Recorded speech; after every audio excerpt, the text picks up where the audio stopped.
Hello everyone, সবাই কেমন আছো? আশা করছি অনেক অনেক ভালো আছো।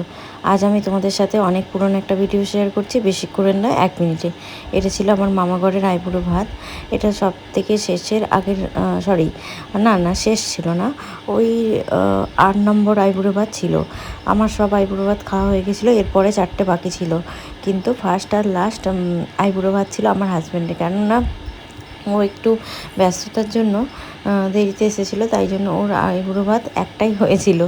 তো আর ওর বাড়িতে হয়েছিল, ওর দিদিরা এসে, বোনেরা এসে ওকে ওর বাড়িতেই দিয়ে গিয়েছিলো, যেহেতু ওর টাইম ছিল না।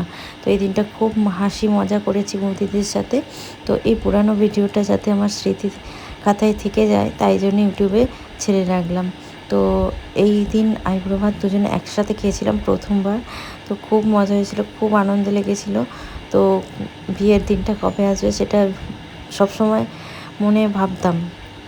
আর এখানে বৌদিরা অনেক কিছু অ্যারেঞ্জমেন্ট করেছিল, আর অনেক হাসাহাসি হচ্ছিল। তো এখানে মেনুতে কী কী আছে দেখে নাও। ভাত, আলু ভাজা, বেগুন ভাজা, শাক ভাজা, লেবুটা বলতে ভুলে গিয়েছিলাম, ফুলকপি, চিংড়ি, মাছ, পটলের দোরমা, মাটন ছিল, চাটনি, পাঁপড়, পায়েস, মিষ্টি, সব রকমই ছিল, কিন্তু আমরা সবটা খেতে পারিনি। তো দেখো, তো তো ভিডিওটা কেমন লাগলো জানিও, শর্ট ভিডিওটি। থ্যাংক ইউ সবাইকে।